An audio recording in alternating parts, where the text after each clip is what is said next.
I say, Edgar, your gloom has a structural flaw in the joists. It's like hosting a picnic where only the thunder rejoices.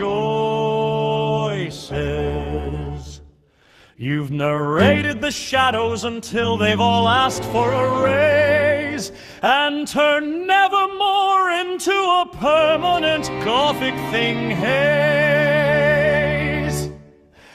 Your soul is a library where every last book is on fire, yet you insist on conducting the smoke like a heavenly choir. Why settle for ravens when parrots are much better fun? They at least have the grace to admit when the rhyming is done.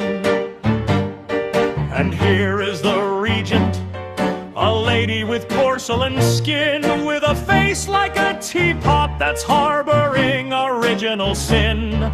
She's published her logo, but forgot to include any heart. It's less of a mandate and more of a failing in art. She's Betty Boop's nightmare, a plasticized grim caricature, a sovereign brand with a scent of expensive manure. She's locked in her majestic, like a prawn in a very stiff jelly, with all the charisma of a ghost with a void in its belly. Oh, it's Grace, old boy, Grace in the midst of the mess. Even when Purgatorial's wearing its most dismal dress, we'll pun through the portals and dance through the biblical tears, while the Scarlet Regent is busy just grinding her gears.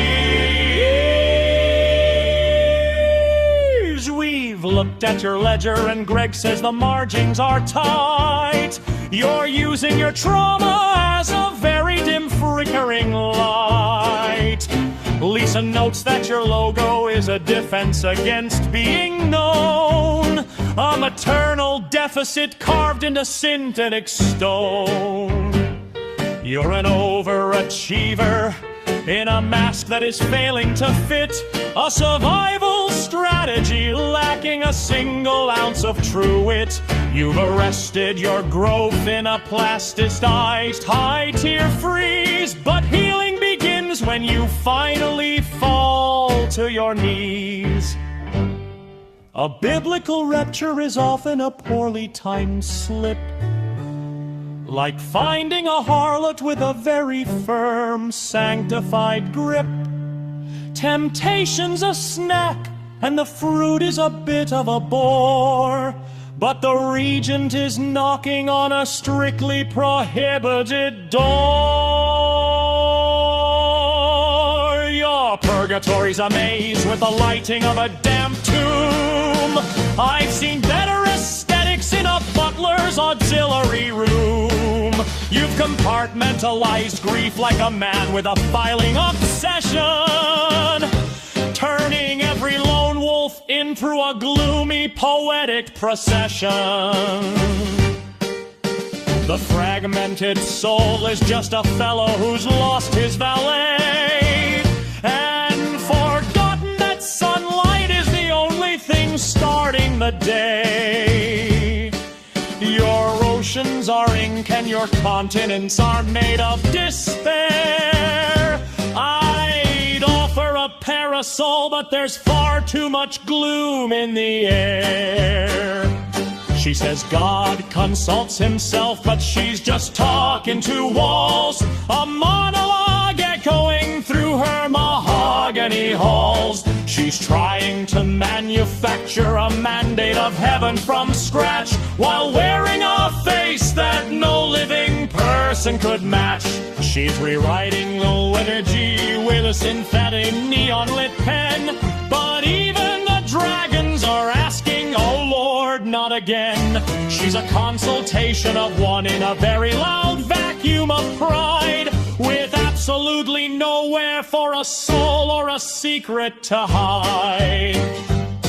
We're terribly really sorry, but PG has reached a full flow. Once the Dragon House starts, there is simply no way to say no. We'll try to reframe it as a moment of communal growth, while he roasts the Regent and the poet, quite frankly, both. So let the slow burn become a delightful comedic flambe. We'll dance through the dragon veins until they are gone away. The Antichrist is just a fellow who's missed his last train, and Hitler's a typo in a very disturbed, dusty brain. We'll use the tricorder spoon to taste the divine, salty joke, and watch as the logo face vanishes in a thin puff of smoke. It's an unstable balance of federal and localized mirth, the funniest constitution that ever was given a birth. The roast is now served, and the tea is exceptionally hot, but we're still the parrots, and you're still the child God forgot. Not